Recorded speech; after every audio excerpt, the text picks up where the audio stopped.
Hi there, I'm Monique with MD Consulting. Welcome back to my YouTube channel. I am also the host of the live talk radio show Leading with Intention on the Voice America Business Channel every Thursday morning at 9 a.m. So I invite you to join me there. Today, I'd like to give you a couple of things to think about that would enhance your presentation skills. I get this a lot in coaching where leaders have to do formal presentations and they're not really sure what to think about in advance or how to improve. So today I'll give you a couple of things just to keep in mind when you're getting ready to do a presentation. First and foremost, what I always encourage my clients to do is to practice in advance. And that could include recording yourself. That is the best way to get feedback, is to record yourself either on your phone or on camera somewhere through Zoom, and then play it back.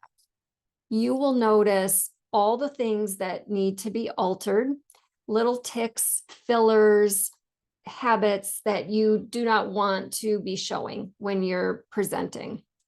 So that is the first thing to keep in mind. Now, some people over practice, and I have to coach them on how to ease back on that a little bit.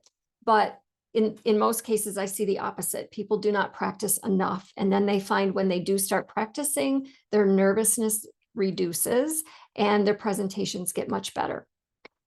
Also determine if you're going to be presenting in person or on camera, because there are different things to think about for each. Now, if you're on camera, you have to think about your lighting, the noise in the background, the type of camera you have, the microphone. And there are plenty of ways online that you can find out more about your lighting and things like that if you are presenting virtually or on camera. The plus side to presenting on camera is that you can keep some notes in front of you and no one has to know about it. Now, if you're in person, there are other things to think about, like your body language, because most of the time people will be seeing your entire body. So you have to think about what you are doing when you are presenting. What is your body doing? What are your hands doing? Are you pacing around? Are you grabbing the podium? People do many things when they're nervous. So you really want to show up with that executive presence and that level of confidence that your audience wants to see. That is how you're going to get your point across to them with whatever it is you're speaking about.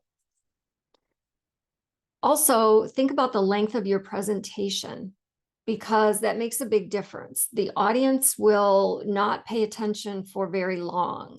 So you have to keep your presentation a reasonable length. And during that presentation, you have to do things that will keep their attention. So if the presentation is fairly long, you want to maybe have charts and graphs and things that will change their perspective of what they're seeing. So they're not just looking at you speaking, they're looking away and they're looking at charts. So some people have PowerPoint decks to give the audience a different perspective rather than visually just having them look at the presenter. You also want to think about what's coming out of your mouth when you talk. Most people that I coach, I find that they have many, many fillers when they speak. And those are things like, so.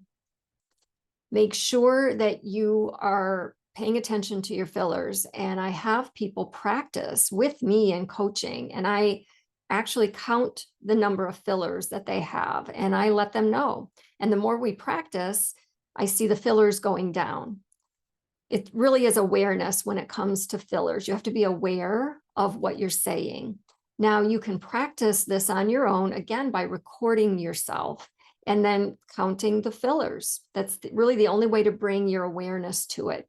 But that is the biggest speech problem that I see when I'm working with people around presentation skills, is that they have a lot of fillers.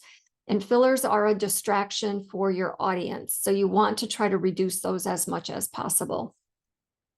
Be sure that your content is well organized, whether you're using a deck or you're just up there speaking. Be sure you have a good flow to your content.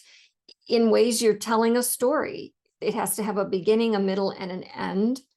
So know what your goal is, know what you're trying to do with the audience when you're up there. Are you trying to sell something, convince them, persuade them, or motivate them? Either way, it's a story that you're telling, and it has to have an organized flow to it.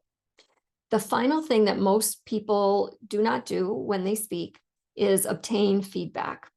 It's very important for you to obtain feedback from your audience, and that can be done in a number of ways. You can send out an assessment afterwards, and they can fill it out. You can informally ask them, and you don't have to ask everyone in the audience, but you can target a couple key people and ask what they thought. Some people send out an email afterwards to everyone who attended, and they ask for feedback that way. Again, that's the only way you're going to learn how to improve. I hope these tips have helped you. Please visit my website where you can get more tips like this at mdconsultingglobal.com. And again, be sure to tune into my radio show on the Voice America Business Channel called Leading with Intention every Thursday morning at 9 a.m. Pacific, or you can tune into the on-demand version later. Take care. Bye-bye.